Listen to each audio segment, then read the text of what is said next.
Semeton bagaimana nasib agama di masa depan? Ternyata media internasional BBC News sempat menuliskan tulisannya pada bbc.com. Agama-agama dilahirkan, tumbuh dan mati 3.500 tahun lalu.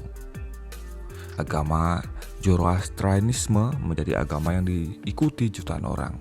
Kini agama ini sekarang hanya diikuti oleh sedikit orang. Lalu bagaimana nasib agama-agama yang lain ke depannya?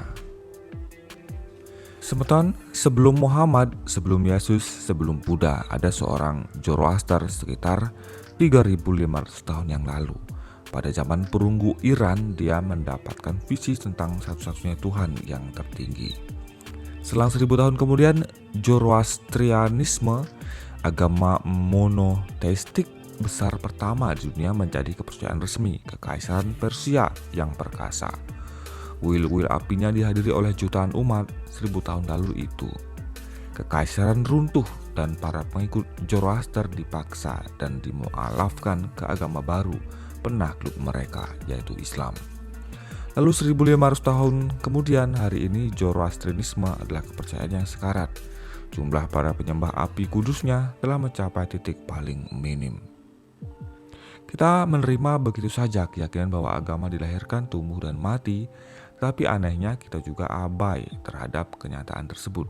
Ketika seseorang mencoba untuk memulai agama baru, dia sering dianggap sebagai aliran sesat. Ketika kita mengakui suatu iman, kita memperlakukan ajaran dan tradisinya sebagai suatu yang abadi dan sakral, dan ketika sebuah agama mati, ia menjadi mitos dan klaimnya atas kebenaran suci berakhir.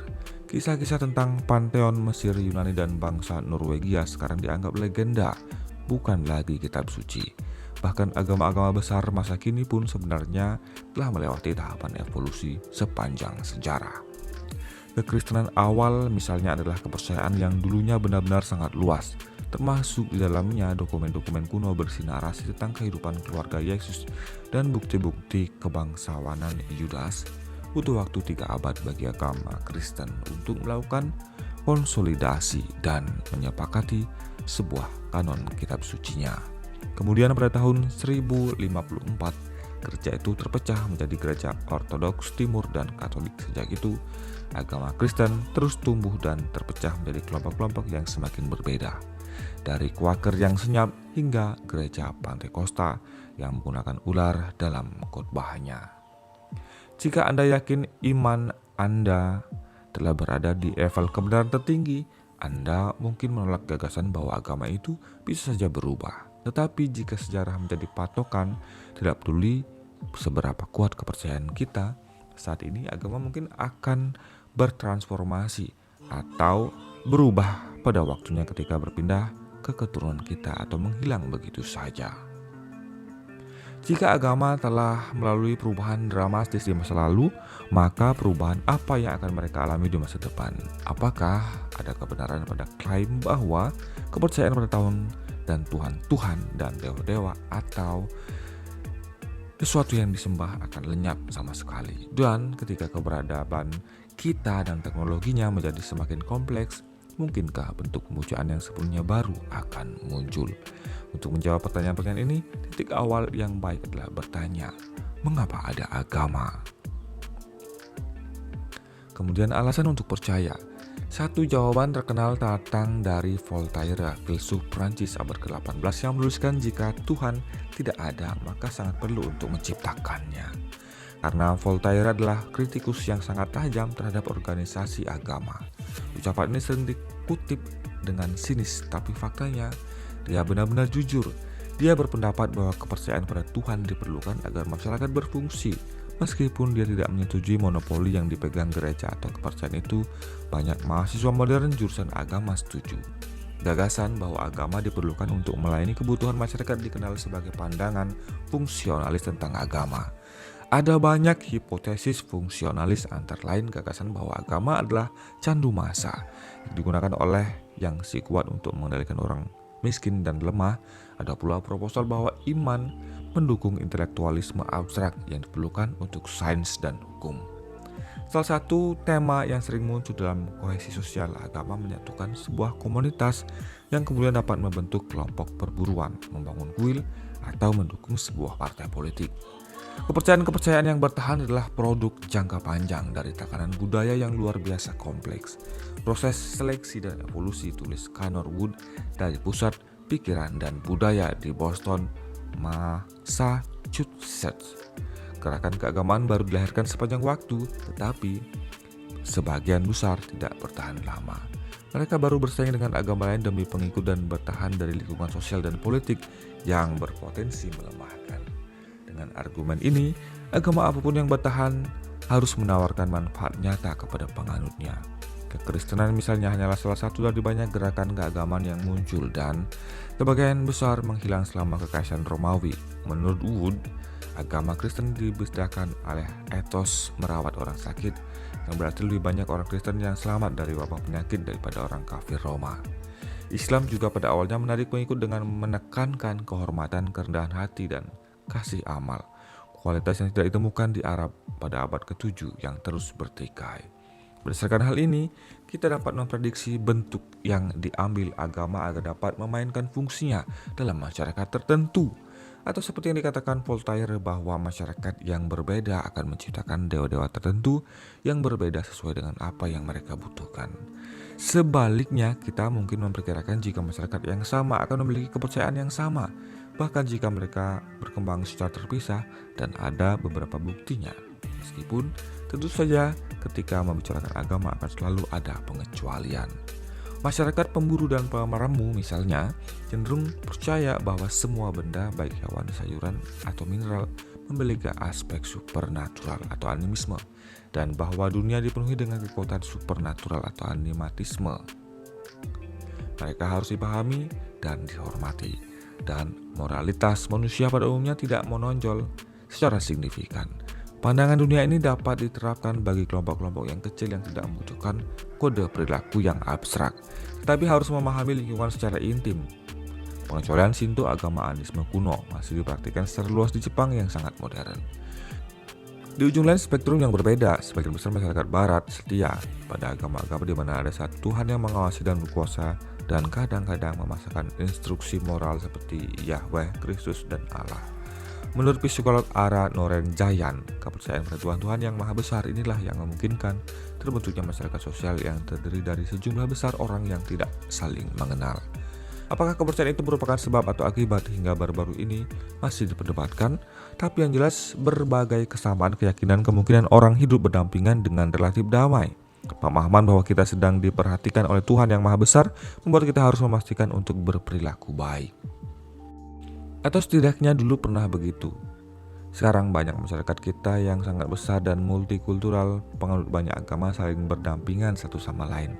Dan juga semakin banyak orang yang mengatakan bahwa mereka tidak beragama sama sekali. Kita mematuhi hukum yang dibuat dan ditegakkan oleh pemerintah, bukan oleh Tuhan. Sekularisme sedang meningkat dengan ilmu pengetahuan menyediakan media untuk memahami dan membentuk dunia. Begitu tulis bbc.com. Mengingat semua itu, ada konsensus yang berkembang tentang masa depan agama adalah bahwa ia tidak memiliki masa depan. Bayangkan jika tidak ada surga. Arus intelektual dan politik yang kuat telah menawarkan ide ini sejak awal abad ke-20. Sosial berpendapat bahwa kebangkitan sains mengarah pada kekecewaan masyarakat. Jawaban supernatural untuk pertanyaan besar terasa tak dibutuhkan. Negara-negara komunis seperti Soviet, Rusia, dan Cina mengadopsi ateisme sebagai kebijaksanaan negara dan bahkan tidak menyukai ekspresi keagamaan pribadi. Pada tahun 1968, sosiolog terkemuka Peter Berger mengatakan kepada New York Times bahwa abad ke-21 umat beragama cenderung ditemukan hanya dalam sekte kecil. Berdesakan bersama untuk menolak budaya sekuler di seluruh dunia. Sekarang setelah kita benar-benar berada pada abad ke-21, pandangan Berger tetap menjadi artikel pedoman bagi banyak sekularis. Para penerusnya tetap bertahan dengan hasil survei yang menunjukkan bahwa di banyak negara makin banyak orang yang menyatakan bahwa mereka tidak beragama. Utamanya di negara-negara kaya dan stabil seperti Swedia dan Jepang, tetapi juga yang lebih mengejutkan di tempat-tempat seperti Amerika Latin dan Uni Arab, bahkan di Amerika Serikat yang sebelumnya merupakan pengecualian dari aksioma bahwa negara-negara kaya lebih sekuler, jumlah tidak beragama telah meningkat tajam. Dalam survei sosial umum 2018 tentang sikap masyarakat Amerika Serikat, tidak ada agama menjadi grup tunggal terbesar mengalahkan jumlah penganut Kristen evangelis. Meskipun demikian, agama tidak menghilang dalam skala global, setidaknya dalam hal jumlah. Pada 2015, Pusat Penelitian Pew membuat model prediksi masa depan dari agama-agama besar dan di dunia berdasarkan demografi, migrasi, dan konversi. Bertentangan dengan data penurunan religiusitas yang tinggi, ia justru meramalkan peningkatan rata-rata jumlah penganut agama dari 84% populasi dunia saat ini menjadi 87% pada tahun 2050. Muslim akan tumbuh dalam jumlah yang menyamai Kristen, adapun jumlah mereka yang tidak berafiliasi dengan agama apapun akan sedikit menurun.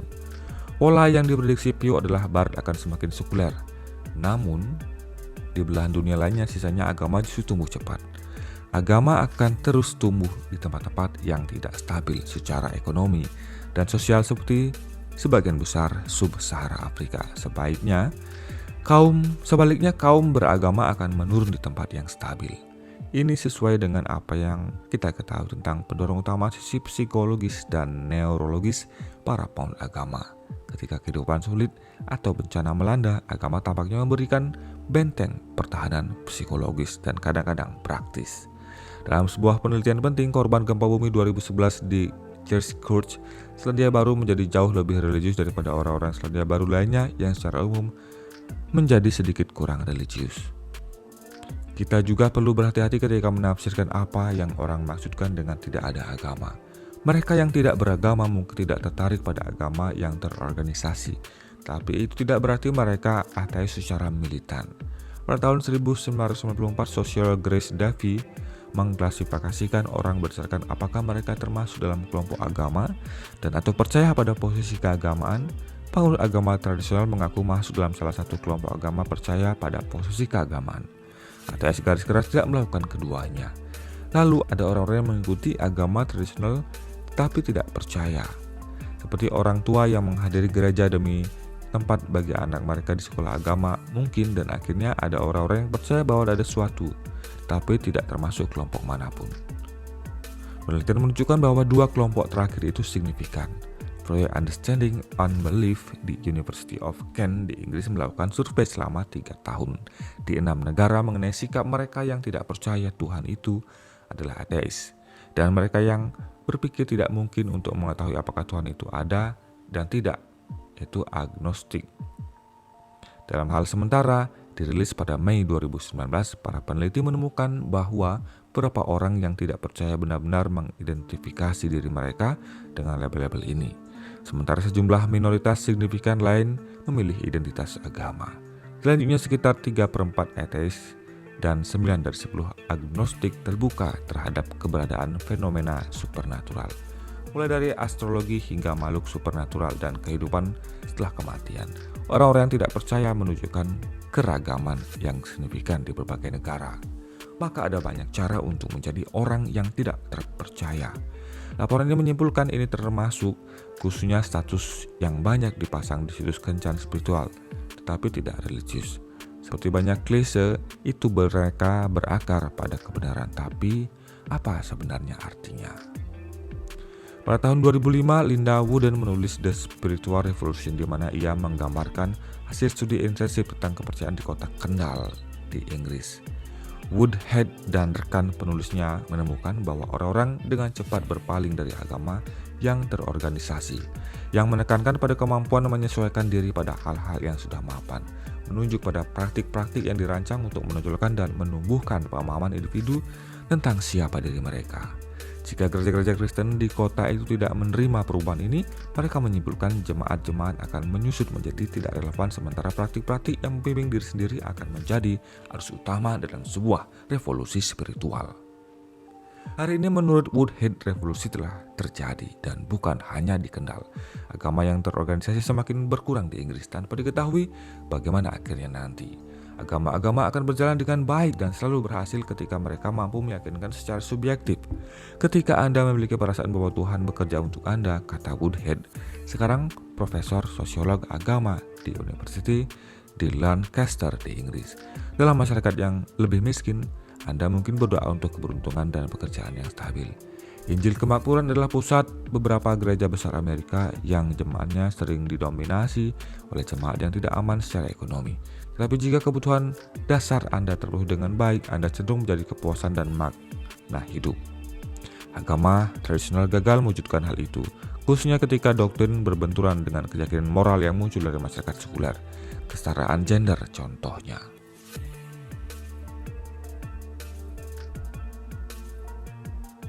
Sebagian tanggapan orang-orang sudah mulai membangun kepercayaan pribadi mereka sendiri seperti agama-agama mandiri ini. Salah satu pendekatan adalah sinkretisme, pendekatan ambil dan campur, yang menggabungkan tradisi dan praktik yang sering dihasilkan dari percampuran budaya. Banyak agama memiliki unsur-unsur sinkretis, meskipun seiring waktu mereka berasimilasi dan menjadi praktik biasa. Festival seperti Natal dan Paskah misalnya memiliki unsur-unsur pagan kuno, sementara praktik sehari-hari bagi banyak orang di Cina melibatkan campuran agama Buddha, Taoisme, dan Konfusiisme Mahayana. Gabungan lebih mudah dilipat dan dilihat dalam agama yang relatif muda seperti Fodoun atau Rastafarianisme. Alternatif adalah merampingkan. Gerakan-gerakan keagamaan baru sering berusaha untuk melestarikan prinsip inti agama yang lebih tua, sambil menanggalkan ornamen kuno yang mungkin membuat sesak. Tapi Woodhead berpikir bahwa agama-agama yang mungkin muncul dari kekacauan saat ini akan memiliki akar yang lebih dalam. Generasi pertama revolusi spiritual yang dimulai pada tahun 1960-an dan 1970-an memiliki pandangan optimisme dan universal. Dengan senang hati mengambil inspirasi dari agama-agama di seluruh dunia. Namun cucu-cucu mereka yang tumbuh dalam dunia yang penuh tekanan geopolitik dan kecemasan sosial ekonomi lebih cenderung mengingat kembali masa lalu yang seharusnya lebih sederhana. Ada pergeseran dari universitas global ke identitas lokal. Kata Woodhead, sangat penting bahwa mereka adalah Tuhan pribadinya, bukan sesuatu yang dibuat-buat. Sematan transhumanisme, jadiisme, saksi-saksi, klimatologi, dan segudang gerakan keagamaan baru lainnya mungkin tidak pernah berarti banyak. Tetapi mungkin hal yang sama dapat dikatakan untuk kelompok-kelompok kecil orang percaya yang berkumpul di sekitar api suci di Iran kuno 3000 tahun yang lalu. Kepercayaan yang baru tumbuh itu menjadi salah satu agama terbesar, paling kuat, dan abadi yang pernah ada di dunia, dan yang masih menginspirasi orang saat ini. Mungkin agama tidak pernah benar-benar mati. Mungkin agama-agama yang menjangkau dunia saat ini kurang tahan lama dari yang kita kira. Dan mungkin iman besar berikutnya baru saja dimulai. Teman-teman, bagaimana pendapat Anda? Dan punyakah Anda pandangan tentang bagaimana nasib agama nanti di masa depan?